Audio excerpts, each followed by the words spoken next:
Akan, berdiskusi ya, berdiskusi membahas terkait dengan, validitas muka ya, validitas muka dalam konteks, pengembangan soal matematika. Saya yakin Bapak Ibu di sini, adalah ahli ya, pakar dalam mengembangkan soal matematika karena dalam setiap kali, proses pembelajaran ya, proses pembelajaran yang ada di kelas ya, atau setiap pertemuan ya, yang ada di sekolah itu pasti Bapak Ibu, menggunakan soal matematika ya. Bisa jadi mengambil dari LKS, dari buku, atau dari tempat lainnya, atau bahkan Bapak Ibu mengembangkan soal matematika secara mandiri. Ya, Bapak Ibu memiliki ide, memiliki gagasan, dan menuangkan ya, ide dan gagasan tersebut menjadi soal matematika yang original ya, buatan Bapak Ibu. Nah, pada siang hari ini kita akan eh, berdiskusi ya, Bapak Ibu, terkait dengan validitas muka itu seperti apa, gitu ya. Ya, validitas muka itu seperti apa, kemudian, kita juga, menggunakan alternatif ya, untuk meningkatkan validitas muka ya, soal matematika dengan menggunakan teknologi. Jadi sebetulnya ini erat kaitannya dengan, software yang kita bahas tadi ya, dari jam 10 sampai jam 12. Jadi software yang kita pelajari sebelumnya akan kita gunakan sebetulnya dalam meningkatkan atau optimalisasi validitas muka ya dalam pengembangan soal matematika. Kemudian nanti, kita juga akan, belajar bagaimana mengembangkan soal dengan, validitas muka yang, baik ya, Bapak Ibu. Jadi hari ini ya, siang hari ini dari jam 1 sampai jam 3 kita coba fokuskan ke, 3 hal ini. Nah, mengapa saya mengangkat ya materi ini paling sedikit ada 4 ya, ada 4 latar belakang ya, Bapak Ibu. Jadi latar belakang yang pertama itu memang ini berita yang lama, tapi, eee, terkadang masih, apa ya, berlanjut permasalahannya gitu ya. Jadi di sini ada soal matematika yang tak jelas, ya, nggak tahu tak jelas apanya di sini. Di sini ada penjelasan bahwa, beberapa pilihan jawaban pada lembar-lembar soal UN itu yang tidak jelas, ya. Kemudian akibatnya, siswa sulit untuk membacanya, gitu ya. Nah, ini permasalahan yang memang, bisa jadi terjadi ya di manapun ya, tidak hanya di UN, tapi juga, dalam kehidupan atau dalam proses pembelajaran kita juga di kelas, itu sering terjadi. Nah, kemudian yang kedua ini saya temukan di gambar yang menarik ya, Bapak Ibu. Bukan gambar sebenarnya, ada soal ya, soalnya di-capture oleh seseorang ya, ini soal SD ya, SD, itu, soalnya seperti ini ya, ibu memasak selama 1 jam, gitu ya. Kemudian ibu mulai memasak pukul 5, tapi pertanyaannya, pukul berapa ibu selesai mencuci, gitu ya. Nah, ini agak kurang nyambung gitu ya. Konteksnya di situ memasak, tapi yang ditanyakan ini tentang mencuci gitu ya. Saya kurang tahu apakah memang, gurunya salah ketik ya, atau memang, eee, ini soalnya open ended gitu ya. Jadi menuntut siswa untuk menjawab secara beragam gitu ya. Ini, saya kurang tahu juga gitu ya. Tapi memang kalau dilihat sepintas, ya ini, eee eee, soal yang memang tidak jelas gitu ya, tidak jelas. Kemudian kasus yang ketiga ini, eee, terkait dengan ujian nasional perbaikan ya. Di sana dijelaskan bahwa ada beberapa soal matematika yang tak jelas petunjuk pertanyaannya gitu ya. Kalau yang tadi, yang kasus pertama itu terkait dengan soal matematika yang tak jelas ya, sekarang kasus yang ketiga itu petunjuk pertanyaannya tidak jelas, jadi soalnya mau diapakan gitu ya. tidak diberikan informasi. Nah, ini jadi permasalahan. Yang keempat ini pengalaman ya, baik sebagai guru ya, atau dosen, ataupun siapapun yang berkaitan dengan mengembangkan soal matematika terkadang mendapatkan permasalahan ya, ya banyak sekali permasalahan. Nah, dalam pertemuan kali ini kita coba uraikan masalahnya apa, kemudian solusinya seperti apa gitu ya, untuk menanggulangi hal tersebut. Memberikan sebuah hasil penelitian ini terbaru ya 2019, tapi ini bukan di Indonesia ya. Ini terkait dengan mengapa siswa itu kesulitan dalam menyelesaikan soal cerita. Ya, ketika diberikan soal yang langsung itu atau direct ya, direct questions matematika langsung, biasanya siswa bisa menjawab dengan lancar. Tapi ketika diberikan soal cerita, gitu ya, soal cerita itu siswa mengalami kesulitan, gitu ya. Nah, peneliti ini melihat ya permasalahannya dari 3 sisi. Jadi karakteristik dari masalahnya itu sendiri atau karakteristik dari soal ceritanya, ya.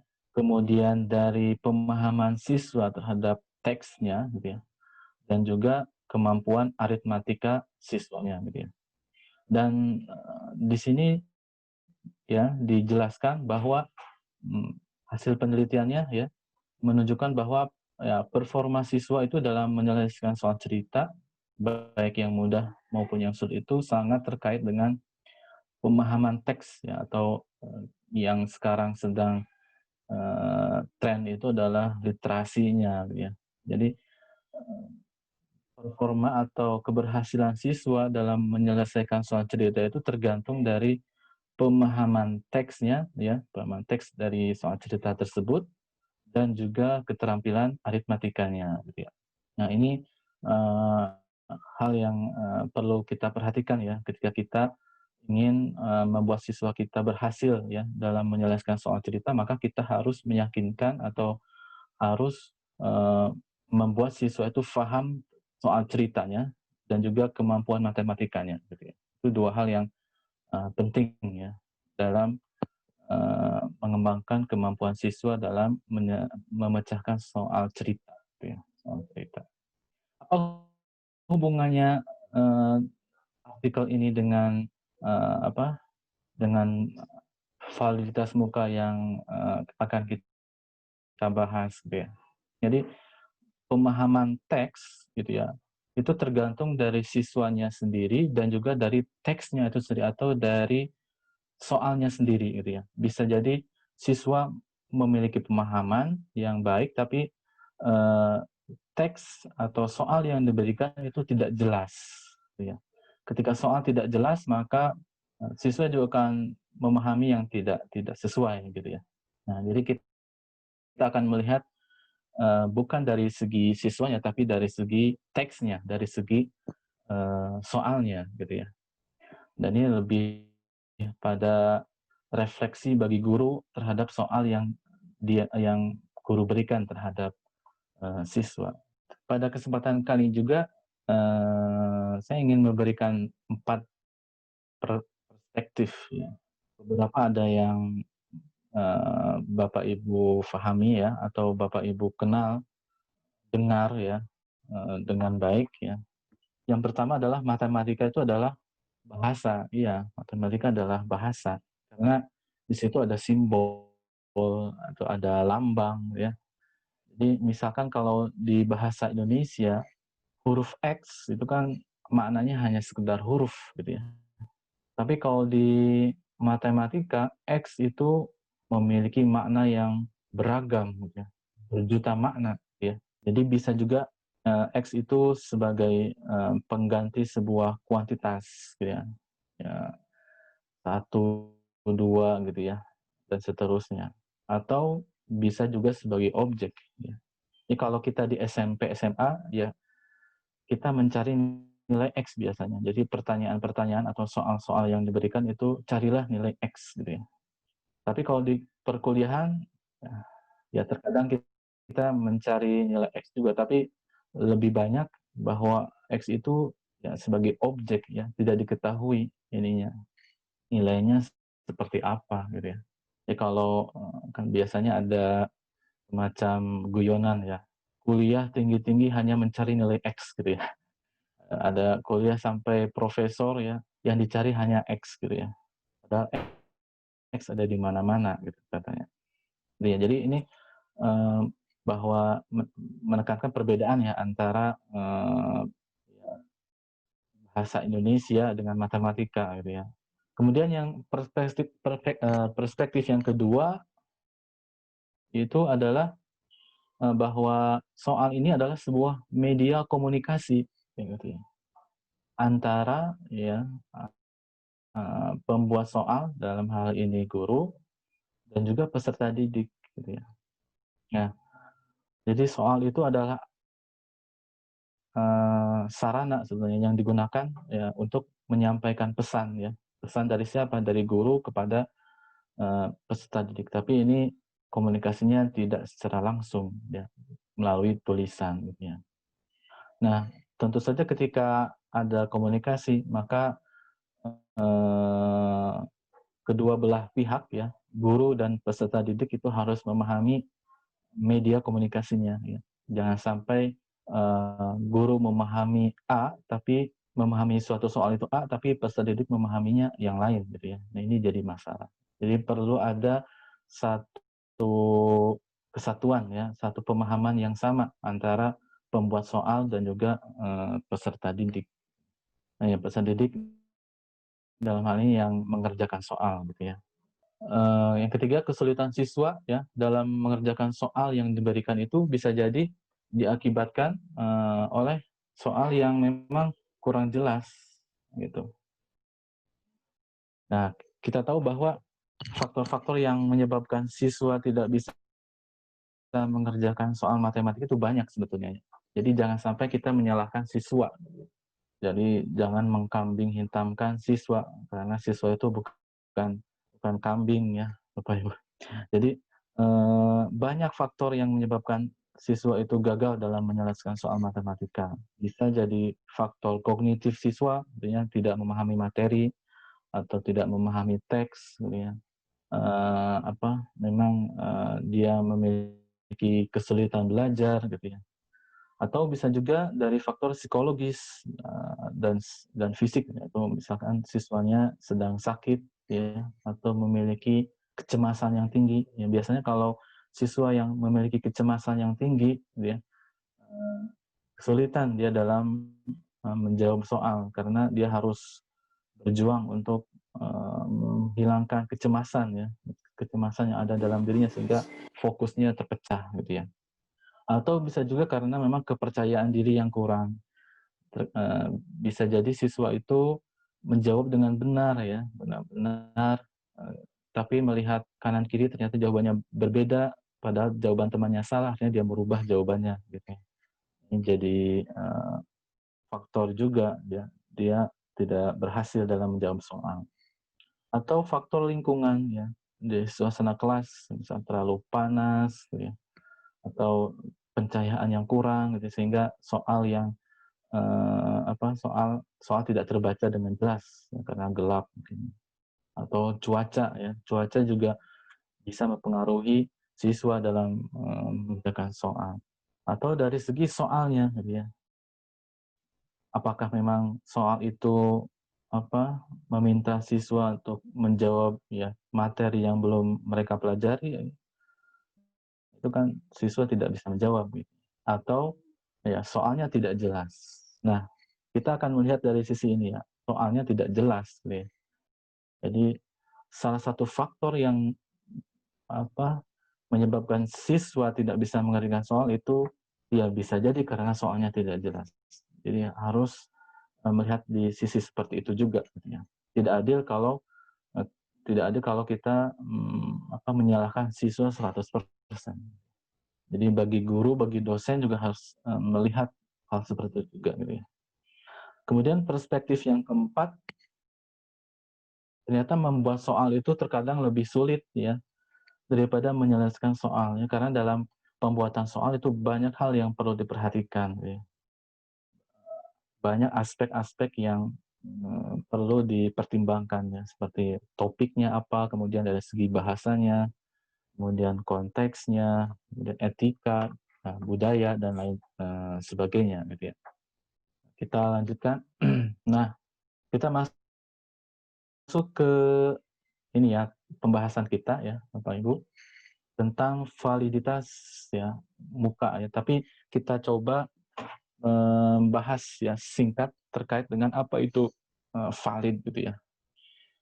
Ya ini saya yakin Bapak Ibu juga sudah memahami apa itu validitas ya, valid ya. Jadi kalau valid itu definisinya adalah mengukur apa yang seharusnya diukur. Ya.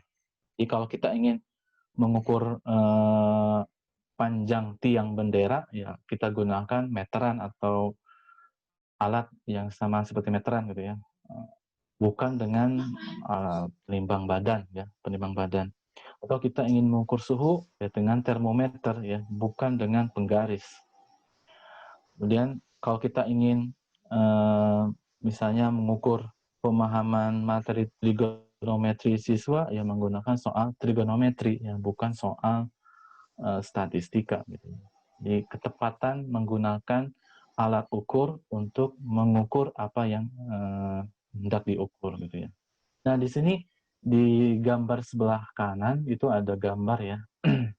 Jadi yang kita inginkan adalah fokus di tengah ya. Jadi menuju ke satu titik gitu ya. Di gambar yang kiri paling atas itu ternyata ya tidak ada di lingkaran yang kecil, di luar lingkaran kecilnya dia tidak valid gitu ya. Tapi dia reliable. Kalau reliable itu konsisten pengukurannya gitu ya. Ya, jadi mengukur sesuatu ya kalau kok reliable itu mengukur sesuatu dan nilainya konstan. Misalkan kita mengukur tinggi bendera ya dengan meteran ya kita ukur dengan menggunakan meteran didapatkan panjangnya 3,5 gitu. Kemudian kita ukur lagi besoknya 3,5 meter. Kemudian kita ukur lagi besoknya lagi 3,5 meter. Artinya nilainya ajak gitu ya, reliable. Yang kita inginkan adalah valid dan reliable itu di kanan bawah, kanan bawah. Jadi soal yang kita kembangkan itu mengukur apa yang harus diukur dan hasilnya ajak gitu ya. Jadi misalkan soal kalau ya misalkan soal trigonometri gitu ya, kita berikan hari ini kepada siswa yang nilainya 80, kemudian kita berikan lagi besoknya itu 80 lagi gitu. Ya sama gitu. Kecuali kalau misalkan ada proses remedial gitu ya, proses remedial dan apa soal-soal yang diberikannya dipelajari lagi kemudian diujikan ya pasti akan berbeda. Nah, ini sekilas tentang valid ya, validitas instrumen atau validitas soal ya. Nah, sebetulnya terkait dengan validitas itu banyak ya, Bapak Ibu. Ada 4, jadi tidak tunggal dimensi validitas ini.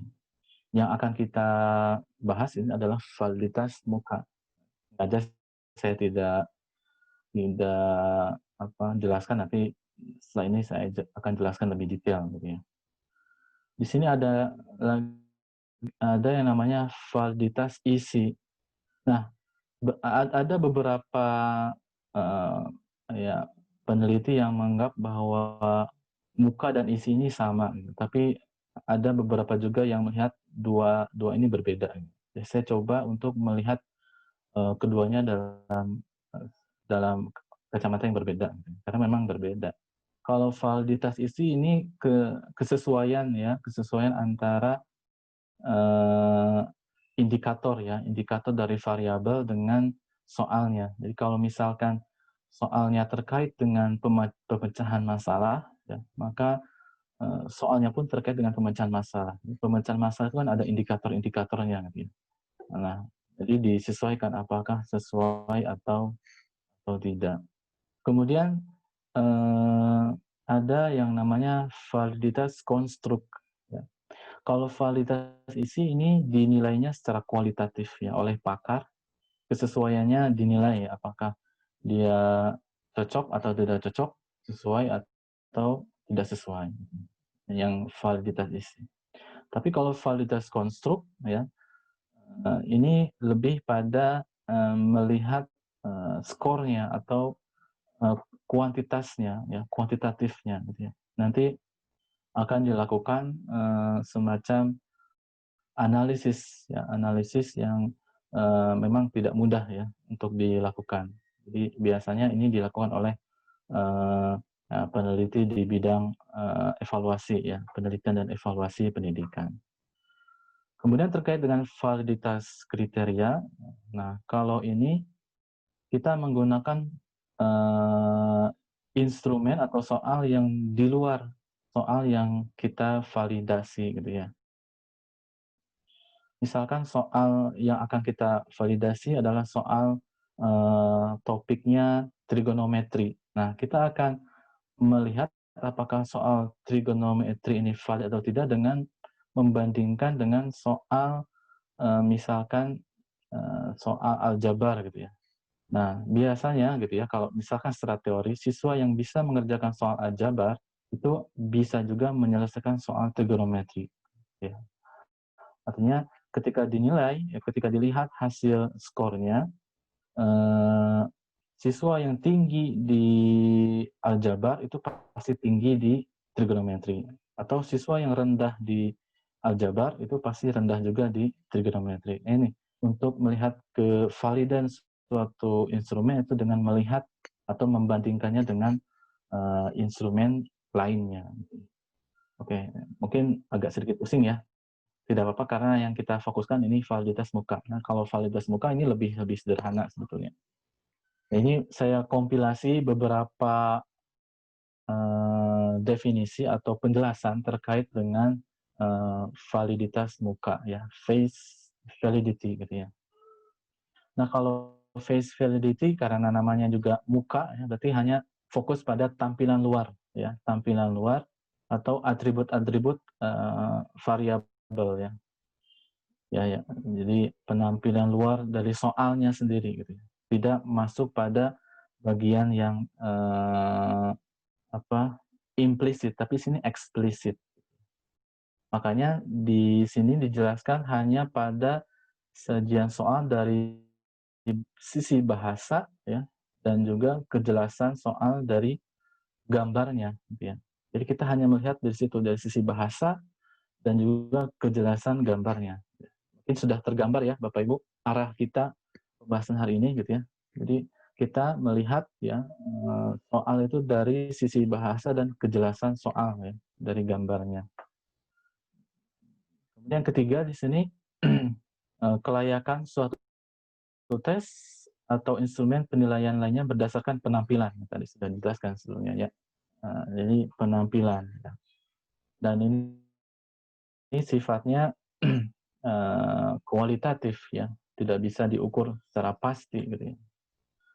Nah, ini pendapat yang lain ini merupakan, bagian dari validitas isi tapi yang paling dasar dan sangat minimum ya.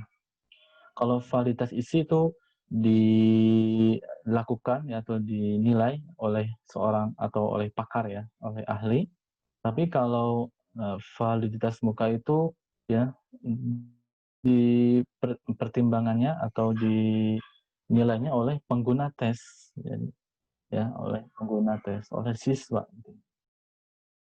Nah, kita dapat poin lagi nih dari yang keempat ya, bahwa, ada yang berpendapat bahwa, untuk meningkatkan ya validitas muka itu ya kita apa istilahnya, melihat ya atau mempertimbangkan perspektif siswa gitu ya. Nanti kita, eksplorasi lagi lebih, lebih jauh ya Bapak Ibu. Nah, ini dari Ari Konto, ya ini juga sama ya seperti 4 bahwa,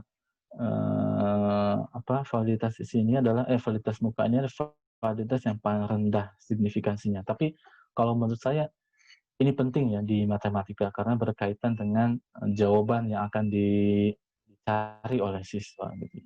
Jadi perlu hati-hati dalam membuat soal matematika gitu. Jadi sangat penting ya, kalau menurut saya dalam matematika. Tadi berdasarkan penjelasan yang kita dapatkan di slide yang sebelumnya bahwa validitas muka ini tidak didasarkan pada uji ahli pakar gitu ya. Tapi memang ada bagian-bagian yang perlu kita konsultasikan ya, seperti dari segi bahasa gitu. Tapi juga kita harus melihat pendapat dari peserta tes. Artinya dalam mengembangkan soal matematika, kita harus melihat perspektif siswa, menempatkan diri kita pada posisi siswa. Jadi apakah siswa ini mengerti apa yang soal yang kita buat atau tidak. Jangan sampai kita membuat soal yang hanya dimengerti oleh kita sendiri. Jadi gunakan bahasa-bahasa yang memang dimengerti oleh siswa gitu ya. Ketika kan prinsipnya bahwa soal itu adalah media komunikasi, artinya dua pihak antara guru sebagai pembuat soal dan siswa sebagai yang mengerjakan soal itu harus nyambung gitu. Dan apa yang diinginkan oleh guru itu bisa dipenuhi oleh siswa. Nah, yang kedua adalah validitas muka itu tergantung pada kejelasan soal tes, gitu ya. Di sini yang menjadi penjelasan lebih lanjutnya adalah menggunakan bahasa yang baik, ya. Kemudian tidak hanya baik tapi benar, tepat, ya, tidak multi interpretatif dan tidak diskriminatif. Nanti saya akan berikan contoh bagaimana yang multi interpretatif, ya. Kemudian yang diskriminatif seperti apa dan yang mudah-mudahan tidak kita gunakan ya, atau kita tidak mengembangkan soal-soal yang multi interpretatif dan juga diskriminatif. Jadi saya masih menjelaskan tentang ini ya, bagaimana validitas muka itu gitu ya. Saya coba menghubungkan antara validitas muka dan prinsip komunikasi karena dua hal ini menurut saya berhubungan, berkaitan ya. Yang pertama adalah clarity, kejelasan. Jadi bahasa maupun informasi ya yang disampaikan itu harus jelas gitu ya. Jadi misalkan kalau dalam kehidupan sehari-hari misalkan kita bilang ini masalahnya ininya belum diituin. Nah, ini sama itu kan nggak jelas gitu ya. Jadi perlu dijelaskan ininya apa, itunya apa gitu kan. Ya, perlu diperhatikan bahwa soal matematika juga perlu memperhatikan ini clarity ya, harus jelas ya, tidak menimbulkan ambigu ya. Kemudian yang kedua itu ketepatan ya, akurasi ya. Jadi bahasa dan informasi yang disampaikan itu harus betul-betul akurat dan tepat ya. Jadi bahasa yang digunakan ya, harus sesuai dengan informasi yang disampaikan juga harus benar gitu ya. Misalkan kalau kita melihat ya beberapa soal matematika, misalkan di soalnya di kalimatnya lingkaran, tapi ternyata tampilan di gambar itu elips gitu kan ya, itu jadi masalah. Atau misalkan gambarnya sejajar ya di kalimatnya 2 garis sejajar, tapi ternyata tampilannya itu kalau dua garisnya itu diperpanjang itu jadi berpotongan. Nah, ini tidak tepat. Atau kita menggambar di kalimatnya ada kalimat persegi, ada kata persegi, tapi ternyata tampilannya persegi panjang gitu ya. Atau bahkan nyenggol dikit jadi jajar genjang gitu ya. Nah, ini perlu diperhatikan. Kemudian konteks ya. Nah, ini juga perlu diperhatikan ya. Ya bisa jadi kita menggunakan bahasa dan akurasi yang tepat, tapi karena konteksnya tidak tepat, ya, jadi reaksi atau respon yang kita dapatkan juga tidak sesuai dengan apa yang kita harapkan. Ya. Soal matematika juga perlu memperhatikan konteks. Ya. Jangan sampai konteks yang kita berikan itu tidak sesuai dengan lingkungan mereka. Gitu ya. Misalkan kita mengajar di suatu desa ya, yang memang siswanya belum pernah ke kota, kemudian kita berikan soal tentang gedung gitu ya, dan bisa jadi siswa kebingungan dengan kata gedung ya, yang belum pernah mereka lihat gitu ya. Atau, siswa di kota ya, kota dijelaskan konteksnya di desa, itu kan agak kurang kurang pas gitu ya. Kemudian yang keempat itu tentang alur atau flow ya. Ini juga sangat sangat penting ya, sangat penting dalam soal matematika. Jadi tidak langsung fokus pada pertanyaan ya. Jadi biasanya kalau dalam soal matematika itu diberikan sebuah situasi dengan menggunakan kata misalkan ya, eee, misalkan diberikan ya sebuah, misalkan diberikan sekumpulan data gitu ya. Nah, itu diberikan sebuah situasi terlebih dahulu ya, tidak langsung, fokus kepada soal gitu ya. Atau misalkan jika, bla bla bla, maka bla bla bla gitu ya. Atau dengan kata terdapat. Nah, ini sebuah, kata-kata yang digunakan ya untuk memberikan sebuah apa, situasi ya agar, siswa memahami terlebih dahulu bagaimana prosesnya gitu ya. Kemudian budaya, nah ini juga perlu kita perhatikan dalam membuat soal ya. Etika juga nih ya, saya yakin ini tidak akan muncul ya, tapi, ya jangan sampai kita membuat soal terkait dengan rokok misalkan. Jadi misalkan pada hari pertama, si A merokok 1 batang, kemudian hari kedua 2 batang, hari ketiga 3 batang ya.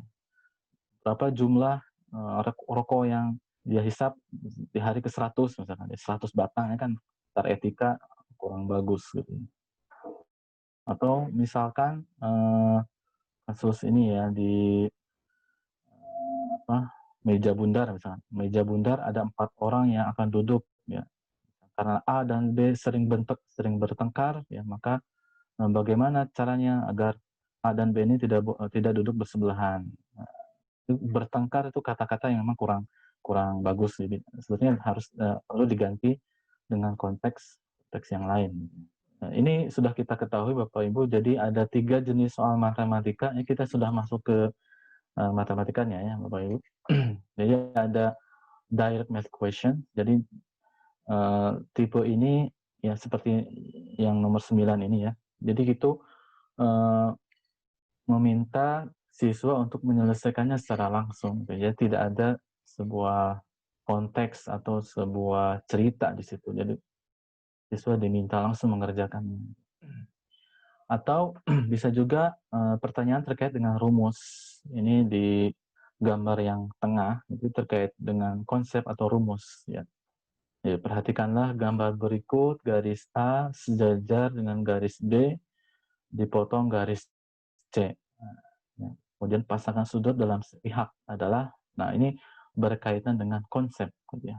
Berkaitan dengan konsep. Ada juga yang ketiga, itu tentang, soal cerita, ya. Ini yang, sering ditakuti oleh siswa karena, memang pemahaman, siswa masih belum maksimal. Jadi masalah dipresentasikan atau diungkapkan dalam bentuk bahasa ya, daripada notasi, matematika. Nah, kita akan coba melihat aspek-aspek apa saja yang ada dalam, soal matematika yang perlu kita perhatikan ya, ketika kita mengembangkan, soal matematika. Nah, ini, proses penyusunan ya soal matematika, mulai dari perencanaan, ya kemudian pembuatan soal, ya, kemudian pencetakan ini baik itu secara, hard ya, ke paper atau misalkan dalam bentuk PDF ya. Apalagi kalau sekarang, dalam masa pandemi, kita bisa jadi ya membuat banyak soal yang memang dibuat dalam bentuk PDF ya. Ya, ya itu, seperti itu dan memang, dalam proses ya setelah pencetakan itu juga perlu ada perbaikan. Ini perbaikan ini perlu dilakukan di setiap tahapan. Jadi di perencanaan juga ada perbaikan. Di perencanaan ini terkait dengan, indikator ya, indikator dari soal ya, kemudian, indikator satu ditentukan dari, kompetensi dasar ya. Kemudian dari perencanaan kita membuat soal. Nah, di tahapan ini banyak hal yang perlu kita perhatikan gitu ya. dan bisa jadi perbaikan ini dilakukan secara terus-menerus, tidak di belakang, seperti itu. Nah, sebetulnya apa sih dalam soal matematika itu? 5 ya, ada 5 ya. Ini yang perlu perlu kita perhatikan. Bapak Ibu ketika mengembangkan soal matematika itu ada 5 ya. Yang pertama adalah petunjuk pengerjaannya. Jadi jangan langsung fokus ke soal Bapak Ibu, tapi kita lihat kita desain dulu petunjuk pengerjaannya seperti apa. Kemudian ada kalimat dan tampilan, ini berhubungan dengan bahasa dan juga layout-nya dari soal tersebut. Kemudian konsep matematikanya, kemudian representasi matematisnya. Ya, nanti akan kita bahas satu persatu. Kemudian etika dan konteks. Kita masuk ke ini ya, kalimat dan tampilan. Ini berkaitan dengan EYD ya. Kalau dulu, sekarang PU, Pedoman Umum dan Bahasa Indonesia. Ya, ini perlu diperhatikan Bapak Ibu PUEB-nya gitu ya. Subjek, predikat dan objek. Subjeknya mana, ya, predikatnya mana, objeknya mana, gitu ya. Terkadang orang matematika to the point ya, jadi tanpa memperhatikan SPO ini, gitu ya. Ya, kan biasanya kalimat yang sering terucap oleh kita, yang penting siswa mengerti, gitu ya. Atau yang terpenting siswa bisa mengerjakan, gitu ya. Tapi tidak seperti itu, karena setiap siswa memiliki pemahaman yang berbeda ya. Tidak semua siswa itu sama. Gitu. Dan cara yang paling bijak adalah kita menggunakan atau kita mempertimbangkan keadaan siswa yang paling rendah gitu ya. Siswa yang memiliki kesulitan. Itu yang perlu kita jadikan dasar ya. Bukan siswa yang sudah pada tahapan yang tinggi gitu ya. Nah, kalau siswa pada tahapan yang tinggi atau yang sudah bagus ya, dibuat kalimatnya sebingung apapun mungkin bisa mengerjakan gitu ya. Tapi kalau siswa yang bermasalah itu kadang kalimat yang jelas pun mereka masih kesulitan gitu. Kemudian di sini penggunaan jika dan maka gitu ya. Jadi biasanya kita membuat soal itu langsung maka ya, tanpa didahului jika gitu ya. Jikanya kemana, tiba-tiba muncul maka. Ini perlu diperhatikan gitu ya. Kemudian font yang jelas dan terbaca, ya. Kemudian gambar, ini juga perlu disesuaikan apakah gambarnya itu ada di bawah, ya, di samping, di atas, gitu ya, atau menggunakan berikut. Gitu ya.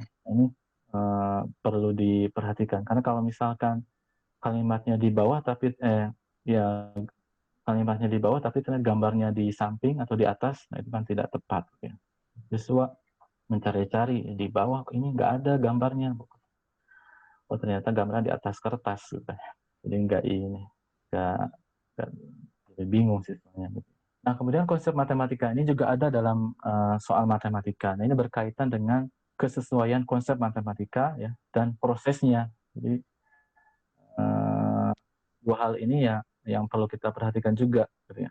Ini ada beberapa contoh yang memang kadang-kadang membingungkan gitu ya. Misalnya pertama, bilangan 3 angka. Ya. Bilangan 3 angka. Apakah bilangan 3 angka ini sama dengan ratusan? Baik, Ada Bapak Ibu, yang silakan disampaikan tanggapannya. Bagaimana ini? maaf, agak ini ya, satu searah ya. Gimana Bapak Ibu? Silakan Bapak Ibu, disampaikan saja. Bilangan 3 angka, apakah ratusan atau bukan, gitu ya Nah, Pak ya? apakah kalimat ini sama gitu ya? Apakah bilangan 3 angka dengan ratusan ini sama? Nah, baik Bapak Ibu, silakan. Gimana nih? Ini terkadang Ini membingungkan itu, juga ya. Apakah silakan bilangan Bu 3 angka itu Rosidah mungkin. ratusan atau bukan? Sama mungkin Pak. Ya, Sama mungkin Pak. ya berbeda ya Bapak Ibu. Jadi bilangan 3 angka dengan ratusan itu berbeda. Ratusan depannya tidak nol ya.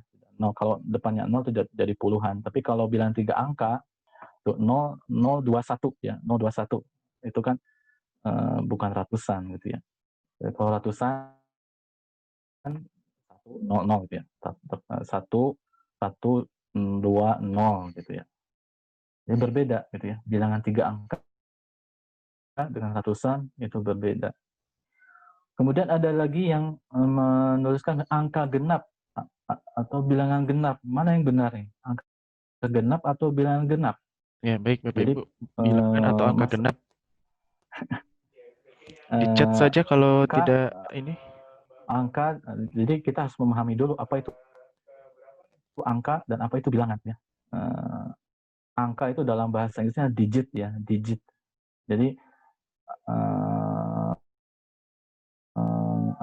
mulainya dari 0, paling tingginya adalah 9 ya. Jadi angka yang paling besar adalah 9 ya. Tapi kalau bilangan itu yang paling kecilnya tidak ada ya, atau kalau kita menggunakan konsep tahingga jadi negatif tahingga ya. Tapi tahingga itu bukan bilangan sebetulnya. Nah, bagaimana kita mengekspresikan misalnya angka 2? Ya, angka 2 itu angka genap atau bilangan genap? Nah, ini jadi bingung kan ya? Ini sering beberapa saya temukan ya, bagaimana pembuat soal kebingungan dengan konsep ini, apakah dia angka genap atau bilangan genap. Nah, kalau konsep genap sebetulnya itu hanya berlaku pada bilangan ya, Bapak Ibu. Konsep genap itu hanya berlaku pada konteksnya bilangan, tidak ada angka genap dan juga bilangan genap. Tapi bisa kita sebutkan seperti ini, angka 2 merupakan bilangan genap. Nah, gitu. Tapi angka genap itu tidak ada. Ya, mudah-mudahan jelas ya. Kemudian atau dan ini juga hal yang memang kalau dalam matematika itu dua hal yang berbeda jauh ya. Nah, ini perlu diperhatikan ke dalam membuat soal ya. X atau Y, X dan Y itu dua hal yang berbeda. Nah, ini perlu kehati-hatian ya. Karena akibatnya kalau dalam dalam konsep himpunan gitu ya. Kalau atau itu kan dilihat gabungannya ya. Jadi kalau dan itu dilihat dari irisan. Kemudian jumlah selisih dengan selisih jumlah. Nah, ini kan dua hal yang berbeda juga. Jadi proses pertamanya kalau jumlah selisih dulu dicari, kemudian dijumlahkan. Tapi kalau selisih jumlah, ya dijumlahkan dulu baru selisih. Ya, ini dua hal yang berbeda. Kemudian di soal barisan ya, barisan dan deret. Jumlah 10 suku dengan jumlah 10 suku pertama. Ini sama atau tidak nih Bapak Ibu? Ini berbeda juga ya Bapak Ibu. Jadi kalau jumlah suku 10 suku ini tidak jelas dari mana mulainya. Apakah dari tengah, dari suku ke 5 ya, atau dari suku ke 10, ini tidak jelas jumlah 10 suku. Tapi kalau jumlah 10 suku pertama, yaitu mulainya dari ya suku pertama. Ya. Pertama tambah suku kedua sampai dengan suku ke-10. Jadi berbeda ya dengan kita menambahkan kata pertama ya, dengan tidak menggunakan kata pertama. Itu nanti beda interpretasinya. Kemudian jumlah sudut ya dengan jumlah besar sudut. Nah, ini juga berbeda. Jumlah sudut dalam segitiga berapa, Bapak Ibu?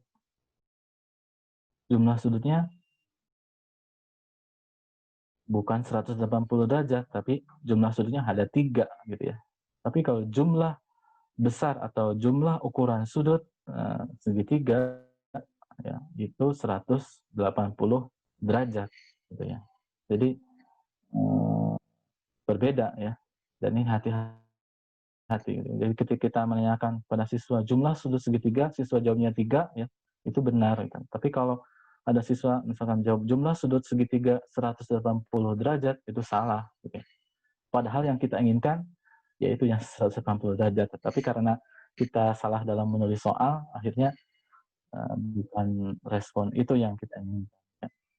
Kemudian ini juga yang sering kita atau saya sendiri temukan ya di kampus kita atau di beberapa tempat itu ada namanya sisi miring ya, sisi miring.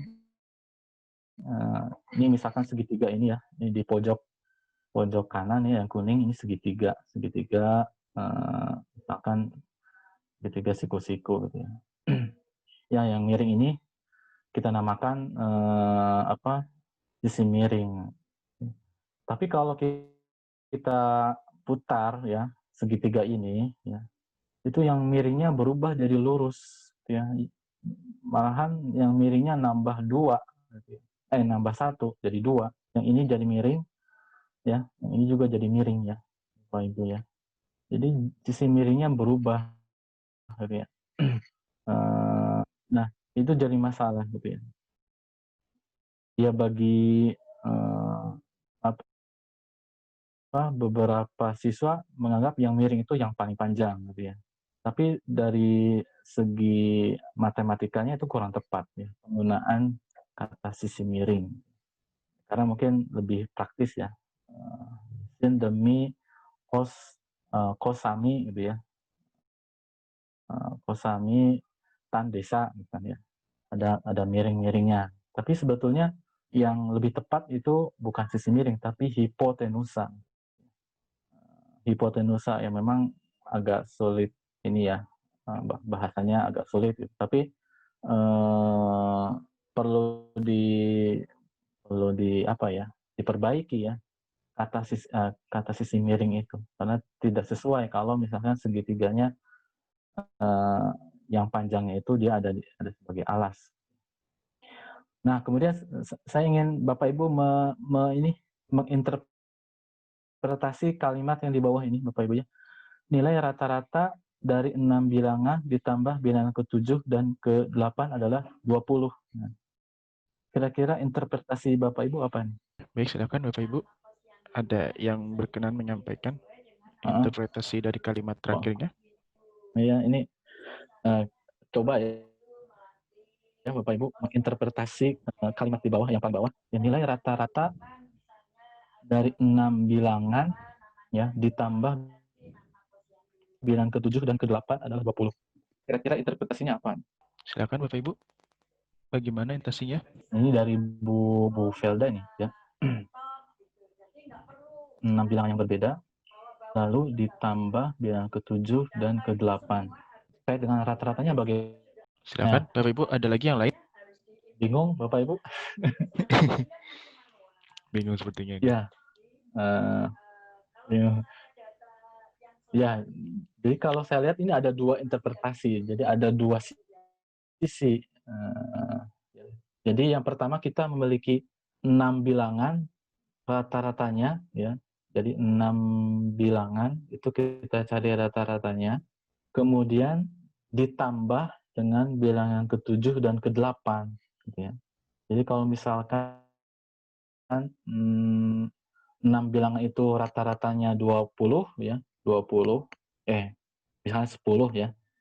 Misalkan 10 kemudian ditambah bilangan ke-7 dan ke-8 hasilnya 20. Jadi jumlah bilangan ke-7 dan ke-8 itu adalah 10. Jadi 10 tambah 10 sama dengan 20. Itu interpretasi pertama ya. Kemudian interpretasi yang kedua, nah itu 6 bilangan ya, 6 bilangan, ada 6 bilangan, kemudian ditambah bilangan ke-7 dan ke-8, kemudian dicari rata-ratanya itu sama dengan 20. Nah, makanya kalimat ini membingungkan gitu ya. Karena bisa dilihat dari dua sisi. Nah, bagaimana nih? Ya, bagaimana agar misalkan kita ingin konteksnya itu ada 6 bilangan ya, kemudian kita cari rata-ratanya, ditambah bilangan ke-7 dan ke-8, nanti hasilnya 20. Nah, ini perlu pemikiran ya, Bapak Ibu ya. Ini jadi ini. Nah, dibikin 2 kalimat kata Bu Lita gitu ya, biar jelas gitu ya. Ya, nanti mau dicoba Bapak Ibu kalimatnya bagaimana? Jadi kita menginginkan seperti ini ya konteksnya, jadi ada 6 bilangan itu rata-ratanya apa gitu ya. Kemudian nanti ditambah bilangan ke-7 dan ke-8 itu hasilnya 20.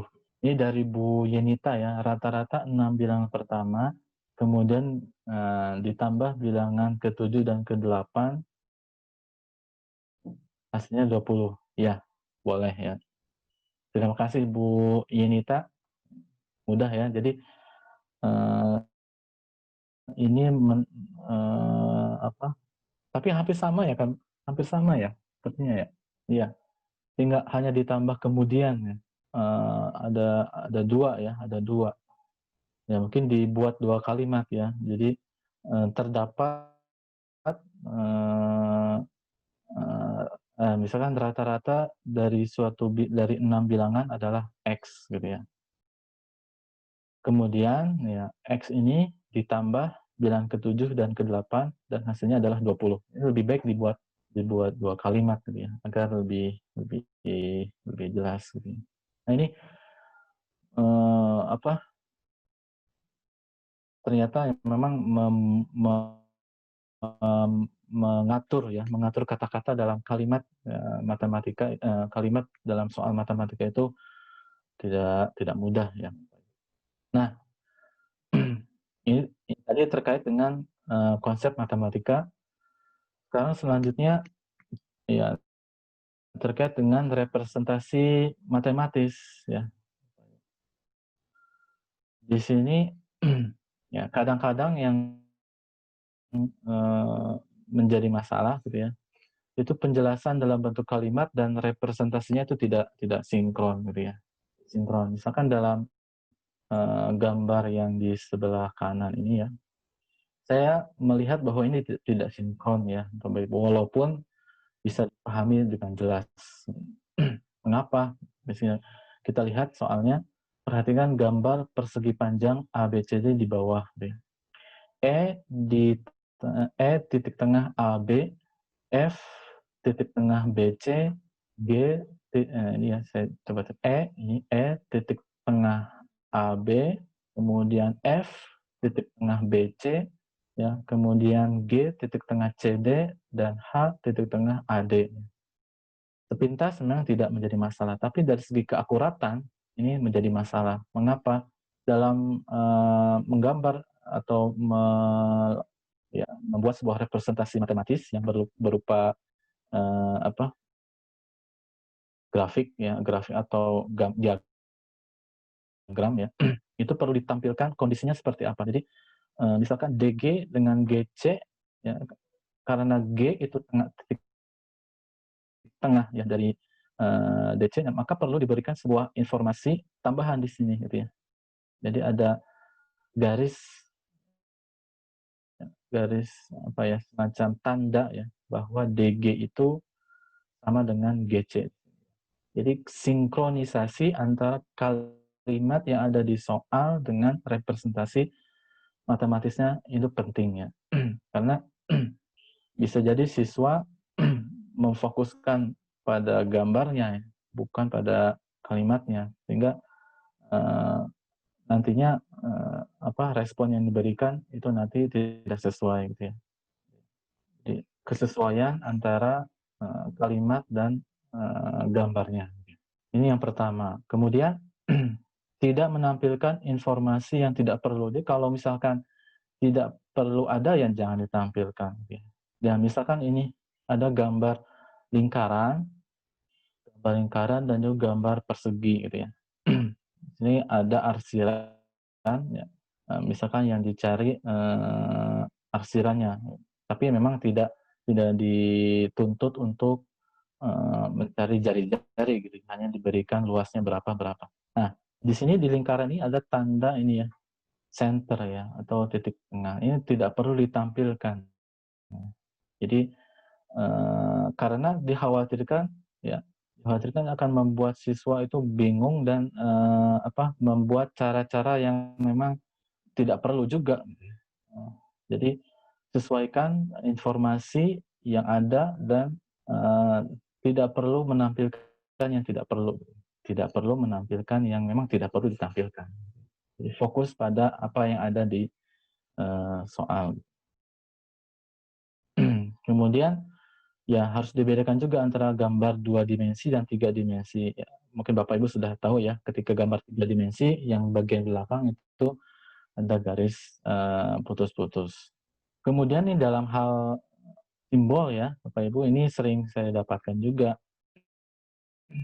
bahwa eh, seringkali perkalian itu diganti dengan huruf X, gitu ya. Diganti dengan huruf X. Nah ini agak kurang pas, gitu ya. Karena nanti khawatirnya ketika kita menggunakan variabel X, kemudian ada tanda X sebagai kali, itu kan nanti bercampur baur, gitu ya. Misalkan 2 kali X, ya, kita gunakan kata X sebagai pengganti perkalian, jadi 2XX. Nah, itu kan dikhawatirkan itu jadi variabel, jadi 2XX, jadi 2X kuadrat. Jadi gunakan fasilitas, nah nanti ya solusinya kita gunakan fasilitas teknologi ya untuk apa istilahnya memperbaiki representasi matematis agar sesuai dan tidak menimbulkan interpretasi yang beragam. Nah, nah ini yang berkaitan dengan etika dan konteks ya. Jadi dalam membuat soal juga kita perlu memperhatikan etika dan konteks siswa ya, di mana atau kondisi sosial di mana siswa tinggal ya. Tadi sudah disinggung sebelumnya di slide sebelumnya. Atau di sini tidak menggunakan konteks yang menyinggung kondisi siswa. Ya bagi sebagian mungkin tidak menjadi masalah, tapi bagi sebagian yang lain itu bermasalah. Misalkan tentang ini ya, ada 4 soal yang memang berkaitan dengan hal yang bisa jadi itu menyinggung perasaan siswa gitu. Misalkan tentang berat badan ya, Bapak Ibu. Bagi sebagian orang tidak masalah, tapi bagi sebagian yang lain itu merasa tersinggung gitu ya.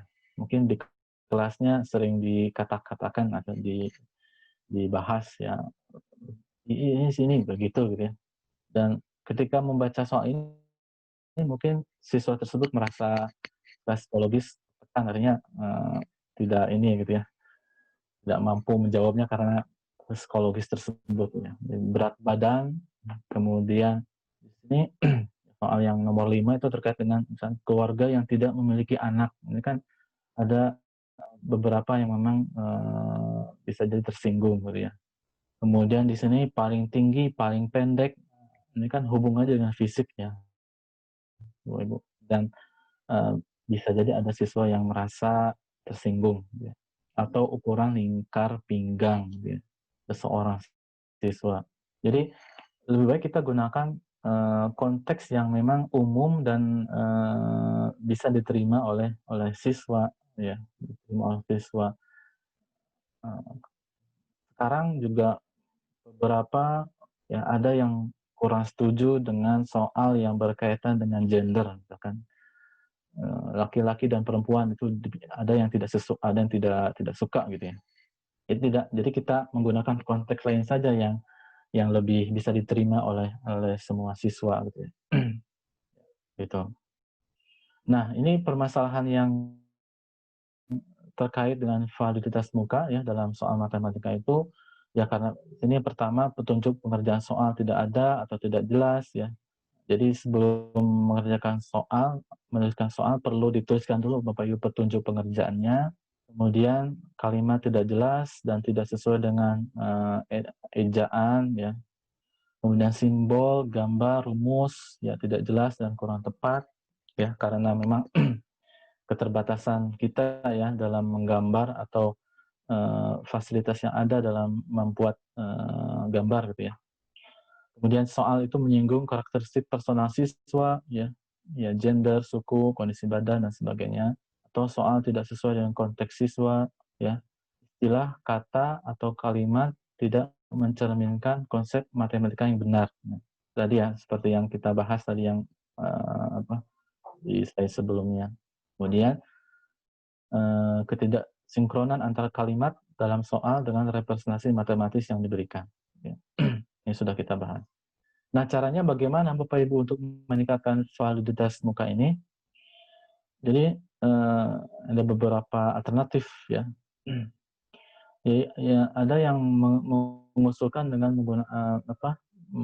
mengkonsultasikan kepada pakar ya, pada pakar ataupun dengan kita meminta pendapat siswa ataupun kita sebetulnya bisa melakukannya dengan menempatkan diri kita pada posisi siswa. Apakah siswa mengerti dengan soal ini atau tidak? Nah, ini membuat soal dengan selalu mempertimbangkan perspektif siswa. Gitu. Jangan melihat atau mempertimbangkan dengan perspektif Bapak Ibu sebagai guru, karena tingkatannya berbeda, pemahaman terhadap kalimatnya berbeda. Kemudian menggunakan perangkat lunak ya. Nah, kita akan lanjutkan yang tadi yang pertemuan sesi pagi tadi ya tentang software FOVEC. Nanti kita coba gunakan lagi untuk membahas bagaimana menegakkan validitas muka. Kemudian pengecekan dan perbaikan dari setiap proses. Tadi kan sudah diberikan proses pembuatan soal ya, mulai dari perencanaan, pembuatan, kemudian pencetakan itu perlu perbaikan terus-menerus gitu ya. Atau bisa juga dengan ini sebetulnya dengan berdiskusi dengan guru yang lain ya. Karena memang terkadang ya kita ini terlalu pede dengan soal yang kita buat dan kita berikan kepada siswa, akhirnya siswa tidak mengerti, bahkan ketika ujian misalnya, Bu ini saya tidak mengerti kalimat ini seperti apa gitu ya. Akhirnya kita membuat penjelasan lagi gitu ya. Karena memang bisa jadi ketika membuat soal kita menempatkan atau tidak menempatkan perspektif siswa ya, seperti itu. Nah, ini beberapa ini ya, tadi sudah nanti kita gunakan software tersebut gitu ya. Ini saya berikan beberapa contoh Bapak Ibu ya. Nanti tolong Bapak Ibu ini kritisi apa sih permasalahannya, kenapa saya menampilkan soal-soal ini ya. Ini saya ambil dari buku ya, buku yang ada di internet ya, buku PSE ya. Mungkin Bapak Ibu juga familiar dengan gambar-gambar yang saya tampilkan gitu ya. Kita coba di contoh satu yang paling kiri Bapak Ibu ya. Ini ada sebuah sistem persamaan linear dua variabel. Mungkin Bapak Ibu bisa mengkritisi apakah soal ini layak atau tidak layak, atau istilahnya ada masalah atau tidak gitu ya. Kira-kira bagaimana Bapak Ibu? Masalah nggak di soal yang paling kiri ini? Ya Bu Iva, maka ada masalah. Kira-kira masalahnya apa nih Bu Iva? Ya bagi Bapak Ibu yang lainnya boleh ya, misalkan kita berdiskusi terkait dengan yang saya tampilkan ini. Kira-kira masalahnya di mana nih? Atau memang soalnya sudah layak gitu, sudah oke, tidak masalah gitu. Silakan Bu Iva. Ada masalah di mana Bu Iva? Ya Bu Iva, menurut harusnya X dan Y adalah himpunan penyelesaian ya. Himpunan X dan Y adalah himpunan penyelesaian PLDV. Maka nilai XY adalah ya. Jadi menambahkan ya Bu Iva, X, Y adalah himpunan penyelesaian dari SPLDV. Baik. Kita coba tampung. Ada lagi dari Bapak Ibu yang lainnya? Kira-kira ada melihat ada masalah nggak gitu? Ini Bu Iva menambahkan ada kalimat X, Y adalah himpunan penyelesaian dari SPLDV. Silakan Bapak Ibu yang lain. Ada tanggapannya untuk contoh yang pertama? Contoh yang ini yang paling kiri. Ada lagi Bapak Ibu? Saya coba ini ya Bapak Ibu. Saya coba lihat dari perspektif saya ya Bapak Ibu ya. Jadi kalau misalnya Bapak Ibu punya perspektif yang lain boleh ya. Saya melihat bahwa soal ini multi interpretatif. Ya.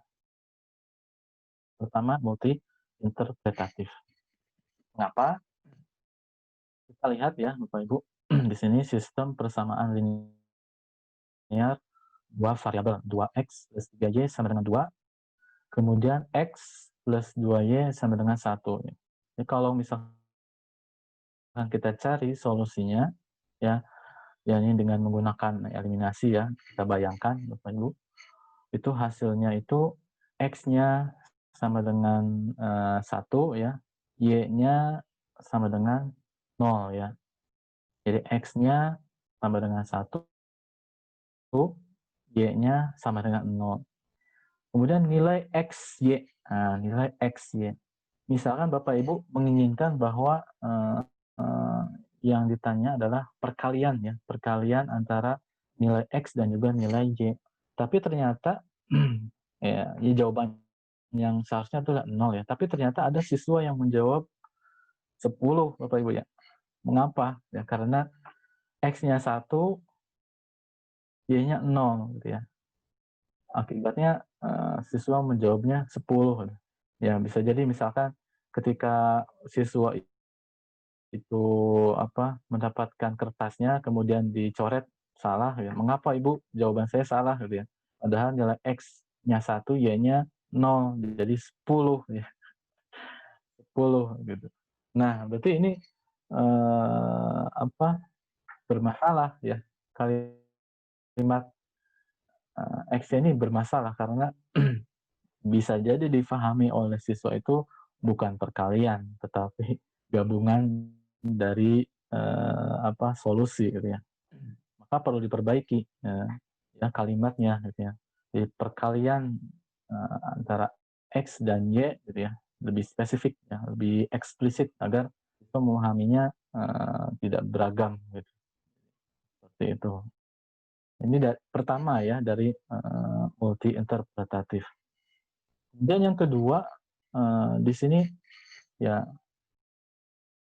kalau ada maka itu diawali dengan jika, tapi di sini jikanya tidak ada. Tiba-tiba muncul maka ya. Ibaratnya kalau logika itu jika P maka Q gitu ya. Jadi semua jika Q itu terjadi kalau ada P gitu ya. Di sini tiba-tiba muncul sebuah kondisi yang memang tidak didahului oleh peristiwa sebelumnya gitu ya. Tidak jelas ya. Maka kalau ingin menggunakan maka di atasnya itu perlu ditambahkan jika ya. Misalkan jika diberikan sebuah sistem persamaan linear dua variabel berikut, koma ini ya 2x plus 3y sama dengan 2, x plus 2y sama dengan 1, koma di sini, maka hasil kali dari x dan y adalah lebih spesifik dan lebih eksplisit. Itu ya Bapak Ibu. Bisa jadi Bapak Ibu punya perspektif yang lain tuh boleh gitu ya. Maka kita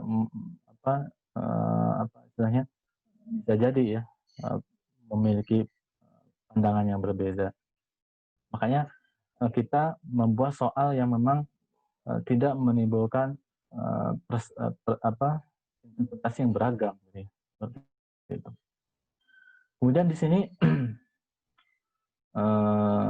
nomor 6 ini, nomor 6. Kalau ini soalnya buatan saya sendiri Bapak Ibu.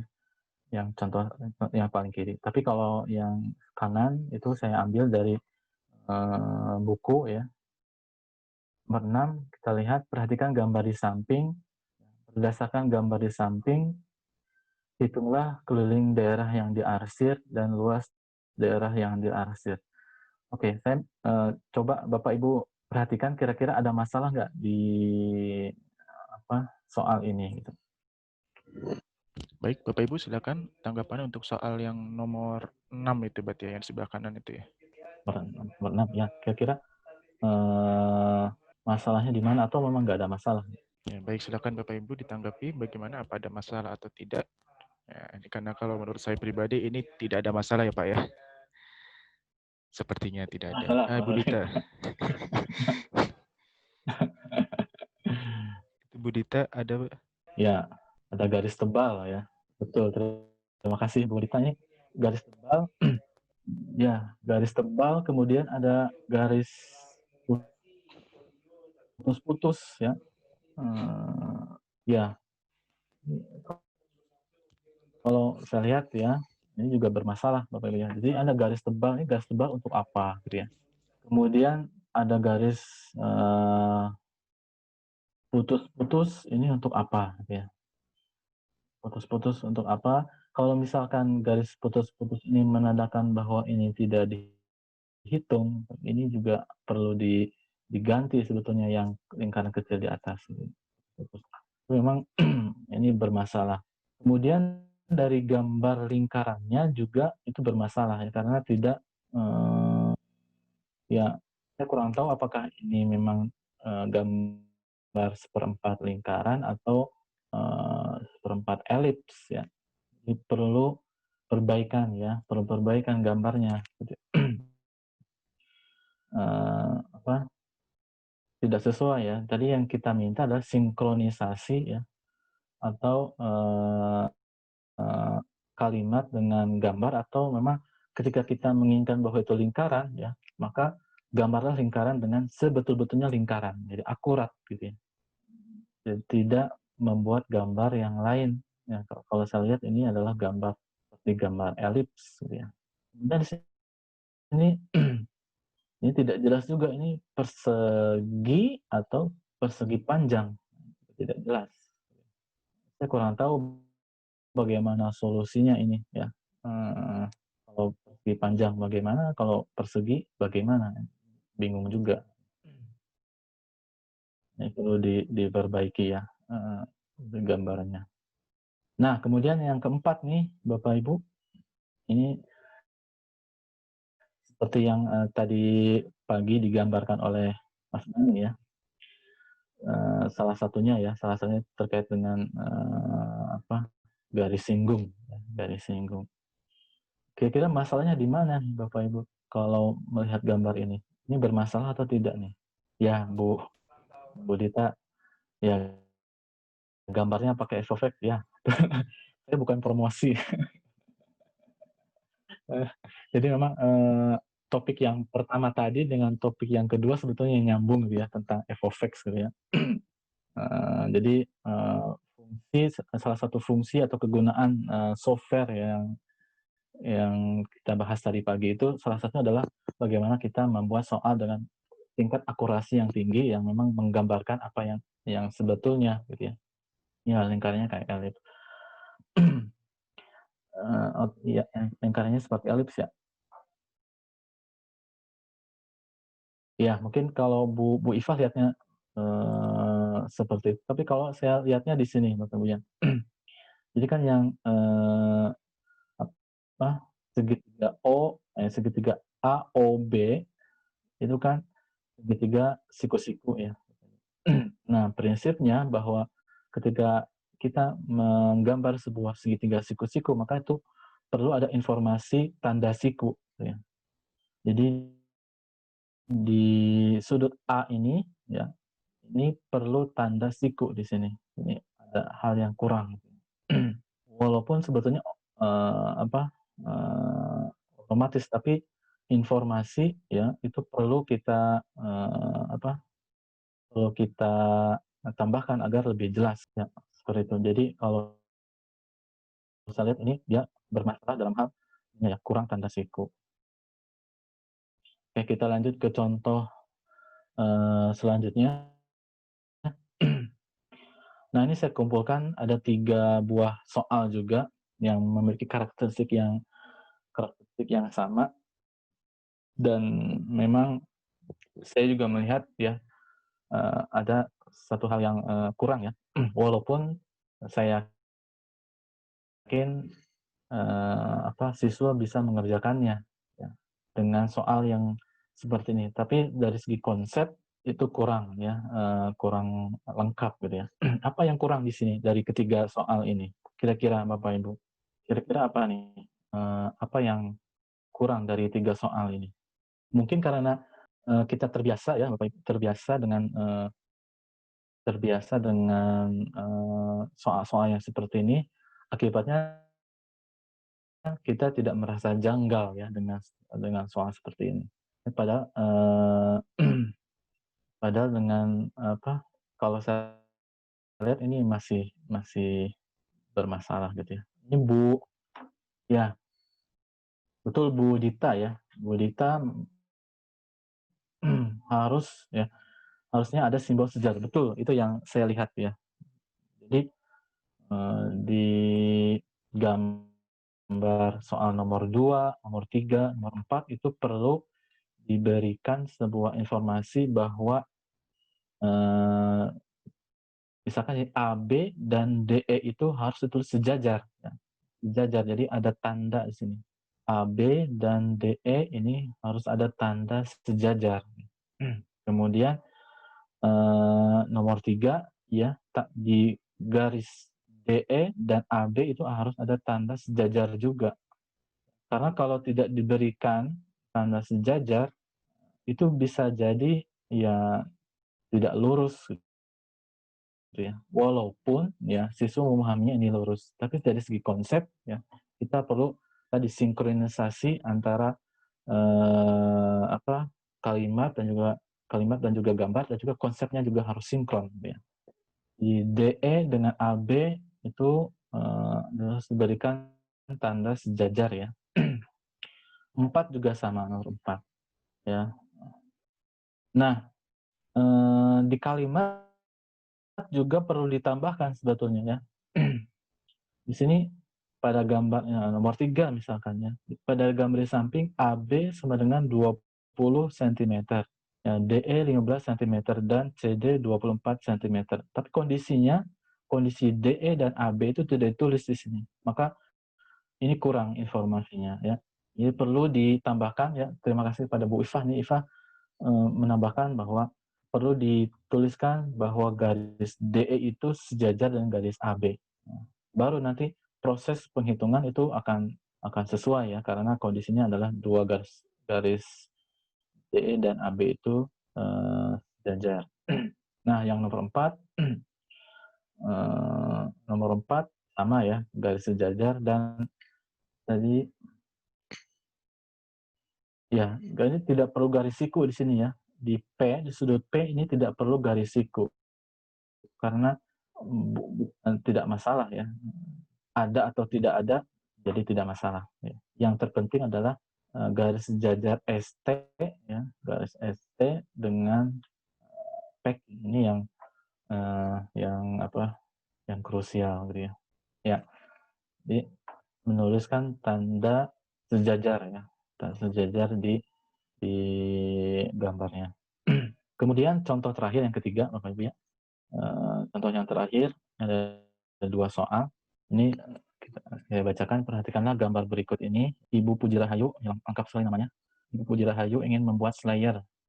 Nah, slayer yang berbentuk segitiga sama kaki seperti gambar di atas ya. Keliling terus di sekeliling shawl akan dibuat renda. Jika harga 15.000 per meter, tentukan harga renda yang dibutuhkan. Ya, coba dikritisi Bapak Ibu. Ini saya ambil dari buku ya. Mungkin Bapak Ibu pernah menggunakannya gitu ya. Kira-kira apa ya? Ya betul.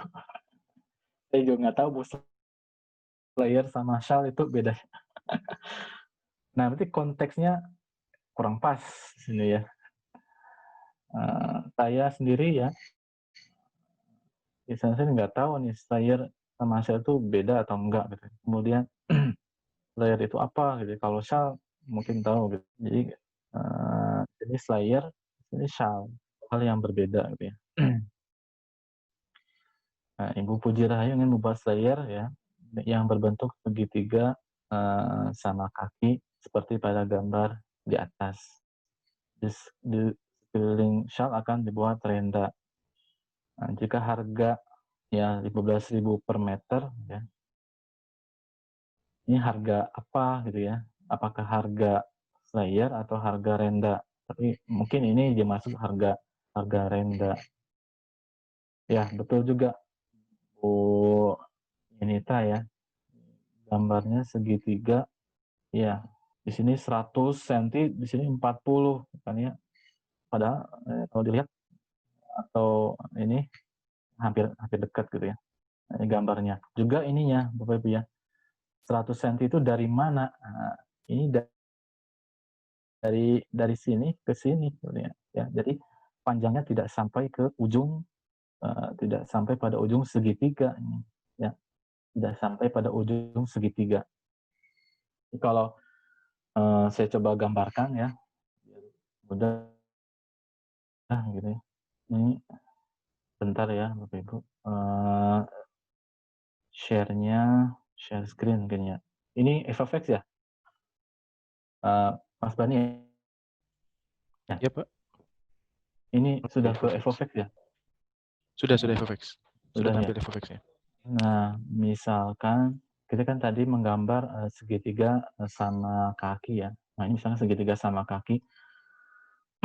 Ini kalau misalkan kita ingin berikan tanda, jarak ya, jarak dari suatu titik ya ke titik yang lain, ini misalkan titik A, ini titik B, ini titik C, gitu ya. Kita bisa menggunakan dimension ya, dimension.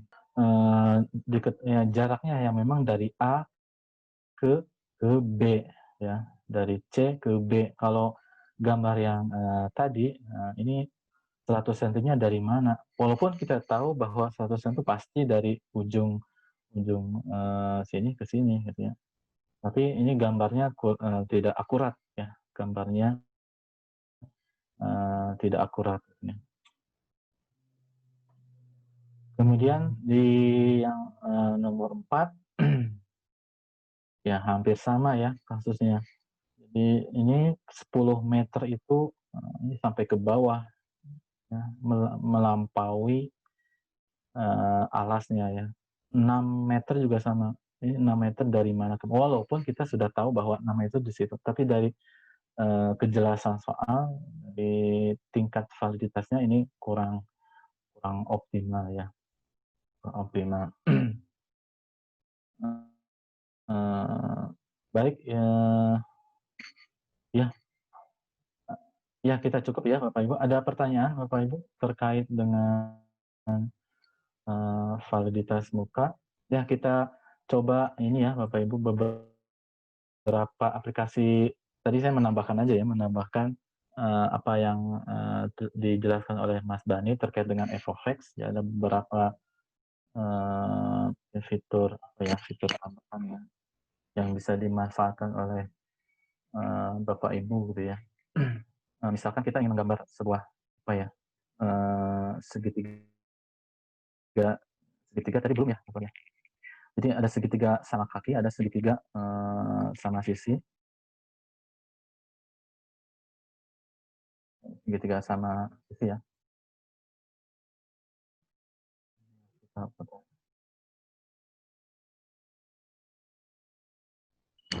Kita ganti,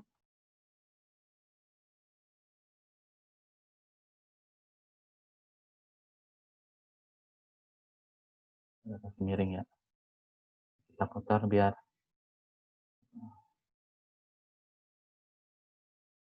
oke. Ya misalkan kita ingin, membuat, apa ya, pecahan ya, pecahan 1/3 dari segitiga, sama sisi gitu ya. Jadi kita perlu ada titik tengah sebenarnya, titik tengah dari, segitiga sama kaki ini. Sebenarnya macam-macam caranya ya, salah satu caranya dengan menggunakan,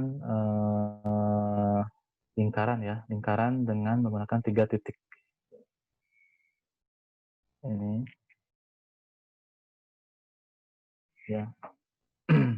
Nah, kita mendapatkan, titik tengah ya, titik tengah dari lingkaran yang memang juga titik tengah dari, eee eee, segitiga sama kaki.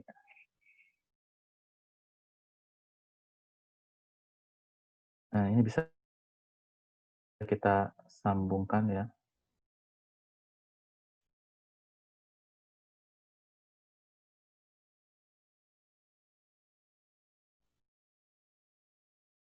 Nah, sampai tanda merahnya muncul ya. Nah nah baru kita mendapatkan, apa, ya kita ingin menuliskan pecahan ya dari, eee eee, representasi pecahan ya melalui gambar segitiga sama sisi gitu ya. kita bisa tambahkan di daerah asiran. Nah,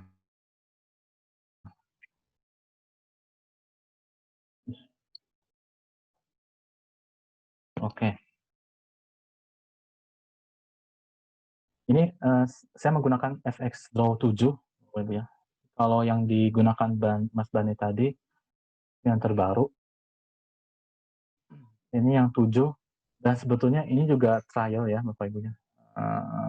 Karena perlu macam serial number ya untuk mengunlocknya gitu ya. Kalau misalkan Bapak Ibu mendownload yang versi 7 itu kemungkinan nggak ada tulisan FFX di belakangnya gitu. Itu lebih bersih gitu ya, dan bisa digunakan istilahnya langsung di Word gitu ya. Kemudian ya Bapak Ibu juga bisa menentukan di sini misalkan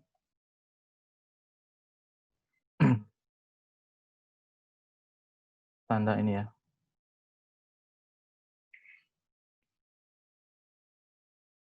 Jadi tanda menyatakan bahwa garisnya sama ya, panjangnya sama gitu ya.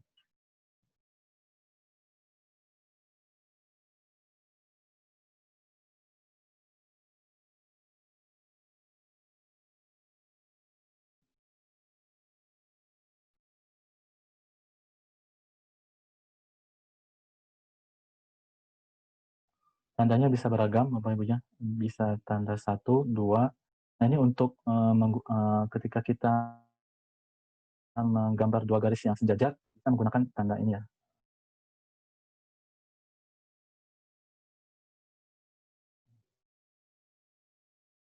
Ya.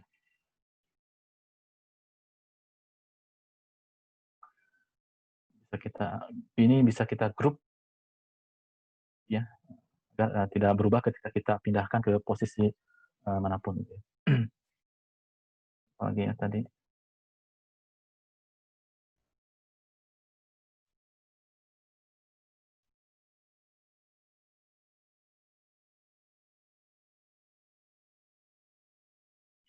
Kemudian ketika kita ingin menggambar busur lingkaran ya, lingkaran Bapak Ibu, jadi gunakan arc ini ya, bisa menggunakan 3 point ya, 3 titik ya, misalkan seperti ini.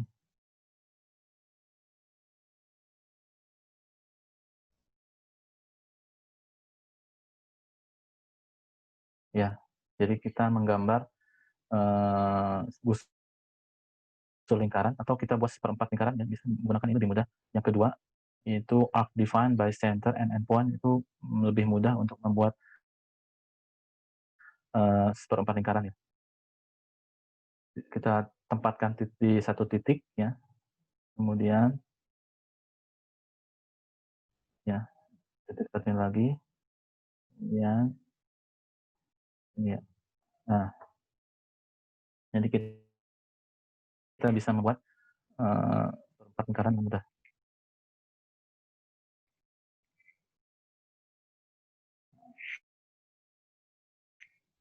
Kemudian kita yang memberikan tanda bahwa dia itu siku-siku, kita gunakan angle, angle itu yang ini ya. Nah, mark angle, ya. Kalau dia siku-siku, dia akan otomatis membuat tanda siku-siku ya, 60 derajat.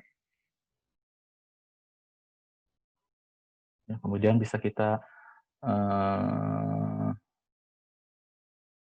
saat kita tambahkan lagi di dalamnya ada lingkaran misalkan ya.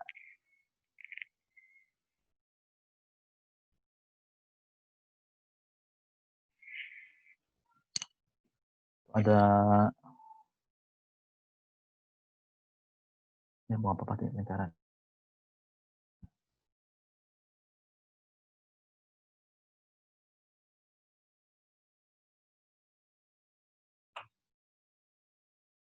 Saya geser yang ini.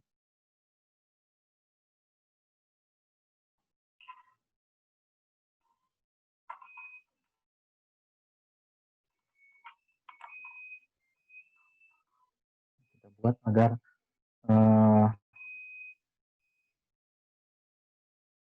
di dalam lingkaran.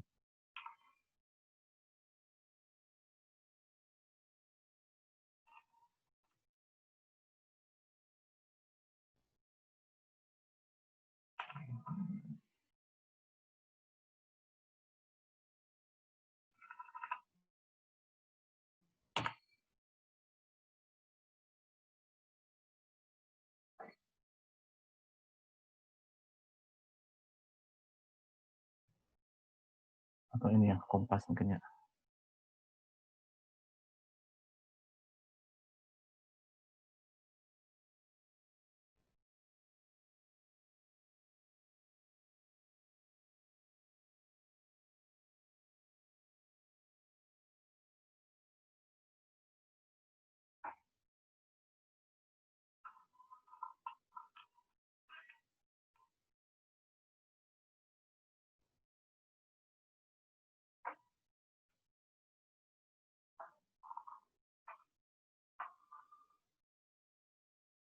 Misalkan kita meminta siswa mencari luas daerah ya, kita gunakan untuk memperbesar lingkaran dengan menekan tombol kontrol ya, biar pas gitu ya.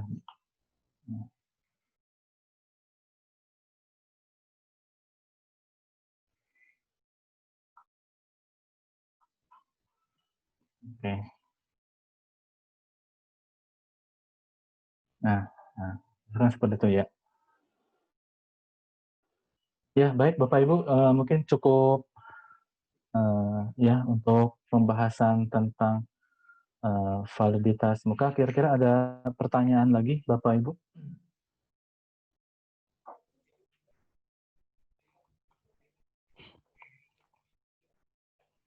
Baik, silakan Bapak Ibu, kalau ada pertanyaan lagi bisa disampaikan via chat atau boleh sampaikan langsung. Jangan lupa di unmute.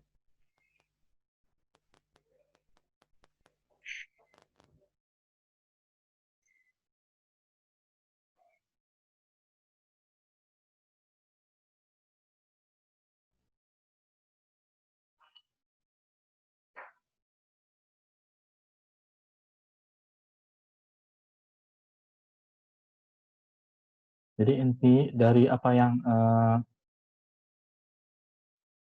saya sampaikan tadi ya Bapak Ibu, panjang lebar terkait dengan validitas muka. Jadi memang permasalahan ini ya intinya adalah permasalahan ini dan memang perlu kita selesaikan. Jadi ketika membuat soal, pastikan itu petunjuk pengerjaannya ada ya, jelas, bisa dipahami, kemudian kalimatnya tidak multi interpretatif, kemudian sesuai dengan PUBI ya, Pedoman Umum Ejaan Bahasa Indonesia, kemudian simbol, gambar, rumus itu perlu harus jelas ya dan akurat ya, Bapak Ibu. Kemudian tidak menyinggung karakteristik personal personal siswa di gender, suku, kondisi badan dan lain sebagainya. Kemudian soal juga harus disesuaikan dengan konteks siswa ya. Kemudian istilah, kata atau kalimat ya perlu mencerminkan konsep matematika yang benar ya. Dan kita bahas tadi yang nilai rata-rata tadi itu perlu di ini juga perbaiki. Kemudian, nah ini yang penting kesinkronan antara kalimat dalam soal dengan representasi matematis yang diberikan. Nah, ini ya. Baik, sepertinya cukup ya, Mas Bani. Baik, Pak. Kita cukupkan sampai sini. Saya ucapkan terima kasih kepada Bapak Ibu yang bergabung dalam pengabdian pada masyarakat yang diselenggarakan oleh Program Studi Pendidikan Matematika UNJ,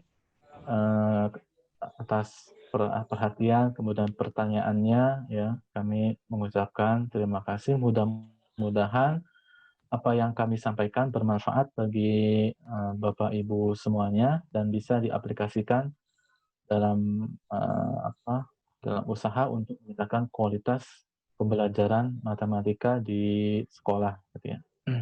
Saya kembalikan ke Mas Bani. Silakan, Mas Bani. Baik, terima kasih Pak Tian. Terima kasih banyak atas pemaparannya.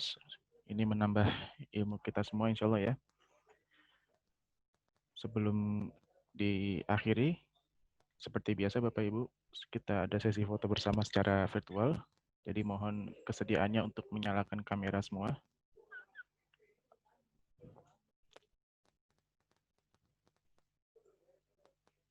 Yang mulia.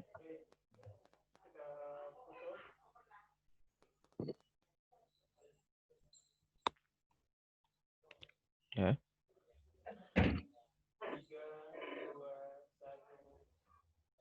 Baik, Bapak Ibu, mohon kesediaannya untuk menyalakan kamera untuk sesi foto bersama.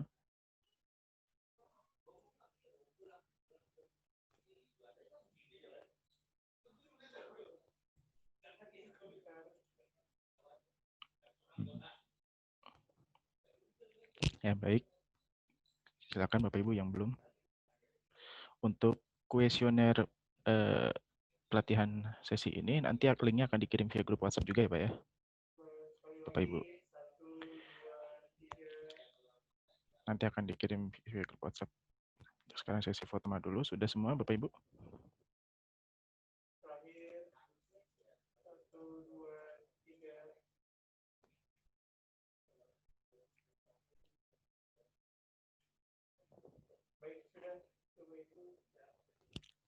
Baik, Bapak Ibu. Oke, standby sir. Saya ambil dulu, siap. Bapak Ibu, 1, 2, 3. Oke, sekali lagi Bapak Ibu, saya ambil fotonya sekali lagi. Standby ya Bapak Ibu.